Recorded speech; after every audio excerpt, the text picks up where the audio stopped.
Fala pessoal, professor Rafael Veloso falando e hoje nós vamos falar sobre o mol.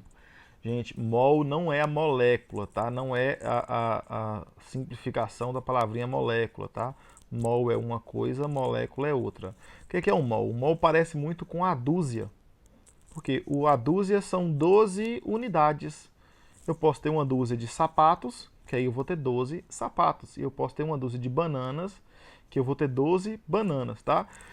Então a dúzia é 12. O mol vai ser uma quantidade também. Assim como a dúzia é 12, o mol vai ser uma quantidade, é contável, tá? E aí como é que se decidiu essa quantidade para o mol? Eles pegaram uma balancinha e colocaram nessa balança aqui, ó, 12 gramas de quê? Do isótopo 12 do carbono. Então foi lá, pegou lá na tabelinha, peraí, pegou lá o carbono, que tem 6 de número atômico e 12, né, de número de massa. Pegou 12 gramas desse tipo de átomo aqui do carbono, né, e colocou na balança. E experimentalmente eles conseguiram contar quantos átomos que tinha nestas 12 gramas.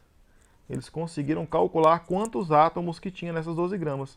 E nessas 12 gramas tinha essa quantidade de átomos aqui, ó, 6,02 vezes 10 a 23 átomos. Geralmente a gente simplifica isso aqui, ó, nas provas mesmo, não vem esse 0,2 não, vem só 6 vezes 10 a 23 átomos. Esta quantidade aqui, ó, 6 vezes 10 a 23, aqui no caso está para átomos, porque a explicação inicialmente que eles fizeram foi para átomos de carbono 12. Mas essa quantidade aqui, ó, é o que eu chamo de mol. Então, mol é sempre que eu tiver 6 vezes 10 a 23 de qualquer coisa. Assim como a dúzia é quando eu tenho 12 de qualquer coisa, eu posso ter uma dúzia de televisões ou eu posso ter uma dúzia de ovos, né? Mas os dois são, por mais que sejam coisas totalmente diferentes, eles são dúzias, porque são 12, tá? Então, se eu tiver 6 vezes 10 a 23 televisões, então eu vou ter o que a gente chama de um mol de televisões. Então, esse 1 mol pode ser de átomos, pode ser de televisões, pode ser de moscas, do que você quiser, tá? E esse número é o que a gente chama de constante de Avogadro. É Avogadro, tá, gente? Não é advogado, não, tá? É Avogadro. Avogadro, beleza? Então, 1 mol então, vai equivaler a 6,02 vezes 10 a 23 unidades de qualquer coisa, tá?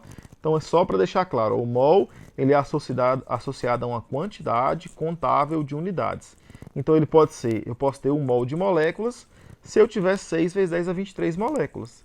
Eu posso ter 1 mol de átomos se eu tiver 6 vezes 10 a 23 átomos. Se eu contar essa quantidade de átomos, eu vou chamar aquilo de 1 mol de átomos. Assim como eu posso ter 1 mol de moscas ou de canetas, do que eu quiser, desde que eu tenha esta quantidade aqui de moscas ou de canetas, tá? Então o mol relaciona-se com a dúzia, mol parece com a dúzia, não se esqueçam disso, tá? Aí eu tô fazendo uma perguntinha aqui, ó. Qual pesa mais? Qual vocês acham que pesa mais? 1 mol de moscas ou 1 mol de elefantes? Percebam que vai ter a mesma quantidade, tá? Vai ter lá 1 mol de moscas, terá 6 vezes 10 a 23 moscas. 1 mol de elefantes terá 6 vezes 10 a 23 elefantes. Tem a mesma quantidade, é 1 mol. Só que 1 mol de elefantes claramente vai pesar mais, né? Então esse cara aqui ó, vai pesar muito mais do que 1 mol de moscas. Então percebam que mol não tem nada a ver com massa, tá? Massa é uma coisa, mol é outra. Assim como se eu pegar 12 moscas, né, uma dúzia de moscas, e 12 elefantes, uma dúzia de elefantes, a dúzia de elefantes vai pesar muito mais, né? Por mais que você tenha a dúzia das mesmas coisas. Então, mol tem a ver com quantidade, tá? É contável, não tem a ver com massa. Aqui tem alguns exercícios, ó. Questão número 1, exercício 1. Em uma amostra havia 36 vezes 10 a 24 átomos de hélio. Quantos mols há de hélio? Então ele está querendo que se relaciona o que aqui, ó? Número de átomos. Deixa eu colocar de roxinho. Número de átomos com mol. Ele quer que se relaciona o número de átomos com mol. Beleza. Ele quer saber o seguinte, quantos mols, ele não sabe quantos mols, que tem em 36 vezes 10 a 24 átomos. Qual que é a relação? Aí se a gente for lá no cabeçalho, a gente vai ver o seguinte, que 1 mol vão ser 6,02 vezes 10 a 23 unidades. Então pode ser, no lugar dessa unidade aqui, pode ser átomo, né? Eu posso ter 6 vezes 10 a 23 átomos ou moléculas, tanto faz. 6,02 vezes 10 a 23 de qualquer coisa. Tá? Então vamos colocar aqui, ó. Se eu tiver 1 mol de hélio, né, no caso aqui, eu vou precisar de 6,02, eu vou colocar só 6, tá? 6 vezes 10 a 23 átomos corresponde a 1 mol. Então eu tenho essa relação.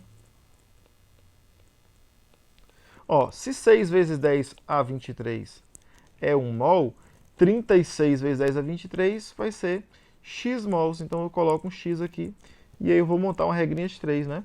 Então essa regra de 3 aqui eu vou multiplicar ela cruzado, né?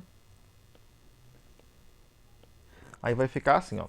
6 vezes 10 a 23, x é igual a 36 vezes 10 a, que é 24. Vezes 10 a 24. Então segue que x é igual a 36 vezes 10 a 24 dividido por 6 vezes 10 a 23.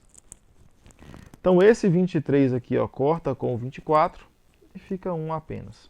O 36 vai cortar com 6, né? Então vai dar 6 vezes 10 a 1, que é igual a 60. 60 o quê? Mols. Então naquele número de átomos ali, eu estaria contando 60 mols de átomos de hélio, tá? Agora, quanto que esses 60 mols pesaria? Aí já é outra história, tá? Se eu quiser saber a massa disso aí, quanto que pesa, né? Já é outra história, tá? Para começar essas relações de mol com massa, vamos fazer essa questão 2 aqui, ó. A gente sabe que, lá pelo cabeçalho, que 12 gramas de carbono, 12 desse tipo de carbono aqui, ó, que nessa quantidade de carbono, você tem 6 vezes 10 a 23 átomos. Então vamos estipular essa relação aqui, ó. Se eu pegar 12 gramas de carbono, eu vou ter 6 vezes 10 a 23 átomos. Que é 1 mol, né? Vou colocar aqui 1 mol aqui, ó, no meio do caminho. E se eu tiver um único átomo, quanto que vai pesar? Essa que a questão está querendo saber, ó. Ó, se 6 vezes 10 a 23 átomos pesa 12 gramas, um átomo apenas vai pesar x, certo? Então eu estabeleço essa relação aí, fica assim, ó, vou multiplicar cruzado aqui, vai ficar 6 vezes 10 a 23, x é igual a 12 vezes 1. E por isso x vai ser 12 dividido por 6 vezes 10 a 23. Isso aqui dá 12 com 6 aqui dá 2. Esse 10 a 23 está no denominador. Para ele passar para o numerador, né, eu troco o sinal aqui do expoente. Então ele fica vezes 10 elevado a menos 23. Ou seja, é 0,0, aí tem mais um monte de zerinhos aí, e depois um 2 lá no final. Então é um número bem pequenininho, gramas. Tá? Então um átomo pesa muito, muito, muito pouco. Beleza? Então essa é a relação do mol aí, tá, gente?